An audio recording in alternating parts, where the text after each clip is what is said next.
March மாதம் 6ஆம் தேதி சனி பெயர்ச்சி. திருநள்ளாறில் அதை தான் ஃபாலோ பண்ண போகிறாங்க. அப்போ 2025 25 சனி பெயர்ச்சியே கிடையாது. ஆனால் 25 சனி பெயர்ச்சின்னு ஒருத்தர் சொல்லிட்டு அவங்க புக்கு போட்டு பலன்லாம் எழுதிட்டு இருக்காங்க.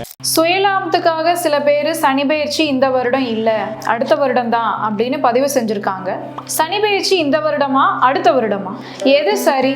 திருக்கணித பஞ்சாங்கமா வாக்கிய பஞ்சாங்கமா?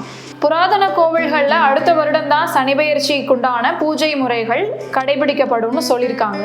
அதுக்காக திருக்கணித முறை அப்படிங்கிறது தவறான ஒன்று அப்படின்னு யாரும் சொல்லிட முடியாது. இந்தந்த நாட்கள்லாம் சந்திர கிரகணம், சூரிய கிரகணம், அமாவாசை, பௌர்ணமி இந்த மாதிரி பலவிதமான கணிதங்களை வானியல் சாஸ்திரத்தோட அடிப்படையில பஞ்சாங்கமா கொண்டு வந்தாங்க. அந்த வாக்கிய பஞ்சாங்க முறையில இன்றுமே தென் தமிழகத்துல குறிப்பிட்ட ஜோதிடர்கள் ஜாதகத்தை எழுதுறாங்க. ஆனாலுமே 90% ஜோதிடர்கள் பெரும்பான்மையா திருக்கணித முறைப்படி பஞ்சாங்கத்தை தான் அனுஷ்டிக்கிறாங்க. பழைய காலகட்டங்கள்ல சூரிய கடிகாரம், மணல் கடிகாரம் இதெல்லாம் நேர காலத்தை அளவிடுறதுக்கு பயன்படுத்தினாங்க.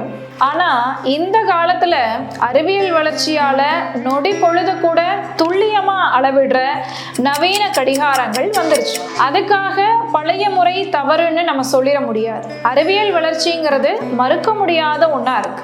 அப்ப ஜோதிட பலன்கள் சொல்லும் போதும் உங்க ராசிக்குண்டான பலன்களை நம்ம கவனிக்கும் போதும் துல்லியமா கணிக்கப்பட்ட கணித முறைகள் திருக்கணித பஞ்சாங்கம் தான் பெரும்பாலுமே சரியா ஒத்து வரும். திருக்கணிதம் அப்படிங்கிறது திருத்தப்பட்ட கணிதம். அப்ப கோள்களின் நகர்வை டிகிரி வித்தியாசத்துல துல்லியமா கணக்கிட்டு இப்ப கொண்டு வந்திருக்கிற இந்த திருக்கணித முறைப்படி இந்த சனி பெயர்ச்சி மார்ச் 29 இரவு சரியா 11:01 சனி பகவான் அந்த அமாவாசை நாள்ல கும்பராசியிலிருந்து மீனராசிக்கு பயிற்சி ஆகிறார்.